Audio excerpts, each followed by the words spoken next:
वक्त हमारे पास बहुत कम बचा है, लेकिन बिलाल कियानी साहब जो हैं वो कुछ जवाब भी देना चाह रहे हैं। ज़ाहिर बात है, वो काबीना के रुकन है तो जवाब तो उन्होंने देना है। जी सर। जी मीर साहब, देखिए सबसे पहले मैं फिर से ये कहना चाहूँगा कि मुश्किल हालात में हमने जिस तरह का बजट पिछले साल हमने जो अहदाफ थे प्राइमरी सरप्लस के, बैलेंस के, फिस्कल डेफिसिट के, सारे अचीव किए। और मैं आपके सामने रख दिया किस तरह हमने आवाम को जो रिलीफ दे सकते थे वो भी दिया और बाकी भी अहदाफ पूरे किए। और इसका एतराफ़ सिर्फ लोकली नहीं बल्कि फिच, मूडी, इंटरनेशनल एजेंसी सब करती हैं। अब इस साल क्योंकि बार बार ये बात हुई है कि आवाम को कुछ नज़र नहीं आ रहा, तो मैं फिर से तीन बड़ी बातें आपको गिनवा देता हूँ। बेनज़ीर इनकम सपोर्ट प्रोग्राम, जो सब मानते हैं कि 1 करोड़ मुफ्त ख़ानदानों को आप 592 अरब से 720 अरब तक उनका बजट बढ़ाया जा रहा है, जिससे वो ख़ानदानों को जो रकम मिलनी है उसमें इजाफा हुआ है। दूसरा, तनख्वाहदार आपके गवर्नमेंट एम्प्लॉयज़ के लिए, सरकारी मुलाजमीन के लिए 1 ग्रेड से लेकर 22वीं ग्रेड तक 10% इजाफा है। पेंशनर्स के लिए 7% इजाफा है। हमारे जो फौजी जवान हैं उनके लिए इसके अलावा भी अलाउंसेस हैं। सैलरीड क्लास के लिए आपने हर तबके के लिए, जिसमें प्राइवेट सैलरीड क्लास भी है और पब्लिक ये रहने देना, मेरे पास पूरा ग्राफ है ये। नहीं, मगर देखिए इसमें हर तबके के लिए नाम है। नहीं, देखिए हर तबके के लिए चादर देखकर पांव फैलाते हुए हर तबके के लिए कमी ज़रूर है।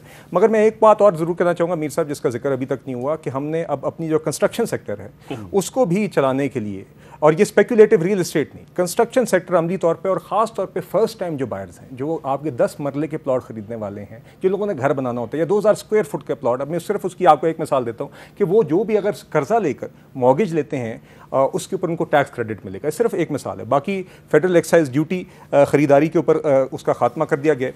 एक बात मैं और ज़रूर कहना चाहूँगा, क्योंकि आज़ाद कश्मीर GB फाटा का जिक्र हुआ, देखिए इसमें ख़ास तौर पर हमने अपने इन इलाकों का ख्याल रखा है। आज़ाद कश्मीर के बजट को 105 अरब से बढ़ा के 140 अरब किए, GB के बजट को 68 अरब से बढ़ा के 80 अरब किए, और मर्ज डिस्ट्रिक्ट्स को, हालांकि वो खैबर पख्तूनख्वा की जिम्मेदारी, मगर उसमें भी 47 अरब से 52 अरब रुपए किया है। बलूचिस्तान के लिए कुछ स्पेशल पैकेज है। नहीं देखिए, और मैं आपको मिसाल देता हूँ, जिस खूनी सड़क की बात की, इंसर्जेंसी कंट्रोल करने के लिए पॉलिटिकल, देखिए हमारी फौजें लड़ रही हैं, हम वहां शादी, देखिए वो बजट में मुझे कोई फिगर बलूचिस्तान का दिखा। देखिए जी, जो वजारत दाखिला है उसको 12 अरब 90 करोड़ रुपया मिलेगा। देखिए कुछ कॉस्मेटिक चीजें होती हैं, लोगों को मैसेज देने चाहिए। अच्छा, लेकिन ये जो एक और रिफॉर्म बस बताएं जी। देखिए एक अहम रिफॉर्म है बलूचिस्तान के लिए। नहीं, बलूचिस्तान के लिए आप नहीं क्यों नहीं मानते जी? आप काशकार देख लें, बलूचिस्तान देख लें, फाटा देख लें, फाटा का पैसे बलूचिस्तान में आपकी हुकूमत है। नहीं, फेडरल गवर्नमेंट का रोल क्या है? मैं मीर साहब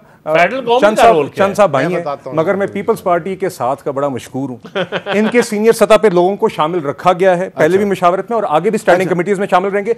मीर साहब, एक टैरिफ रिफॉर्म्स के हवाले से मैं जरूर कहना चाहूंगा कि जो आपके रॉ मटेरियल इनपुट्स और मशीनरी है उसके ऊपर अब टैरिफ रिड्यूस किया जा रहा है ताकि आपका एक्सपोर्ट बढ़े, आपकी सनत चले। ये भी मेजर्स में शामिल है और 5 साल का एक बहुत ही एम्बिशियस टैरिफ रिफॉर्म प्रोग्राम इस बजट में आया है।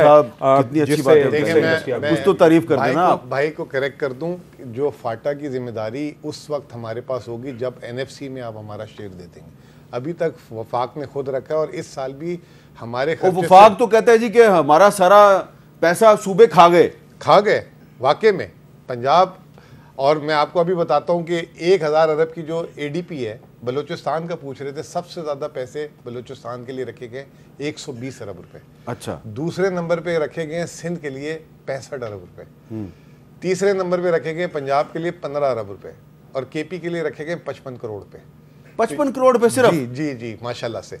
अच्छा हाँ, लेकिन हम कहते हैं कोई बात नहीं, आप अपने इत्यादि चला लें। 55 करोड़ की भी गाली हमारे जो CM साहब ने उसमें उस वक्त कहा कि ये मैं 55 करोड़ किसी को चाहिए तो ले ले, तो उधर से जो है ना सिंध वालों ने कहा हमें दे दें, वो भी मांग लिया। आप तीनों का बहुत बहुत शुक्रिया और मेरे पे बहुत प्रेशर है कि जी आप जल्दी से क्लोजिंग कर दें। लेकिन क्लोजिंग क्या करनी है कि जो नदीम अफजल चंद साहब हैं, जो कि आज उन्होंने एतराफ़ किया कि इनका मुस्लिम लीग नून के साथ एक रिटर्न एग्रीमेंट है और ये उनके इत्तेहादी हैं, लेकिन इसके बावजूद इस बजट की सपोर्ट करने के लिए उनको अल्फाज नहीं मिल रहे थे। इस पर मुस्लिम लीग नून की जो हुकूमत है उसको कुछ सोचना चाहिए कि ये पीपल्स पार्टी वाले जो हैं इनको ये बजट डिफेंड करने के लिए अल्फाज क्यों नहीं मिलते।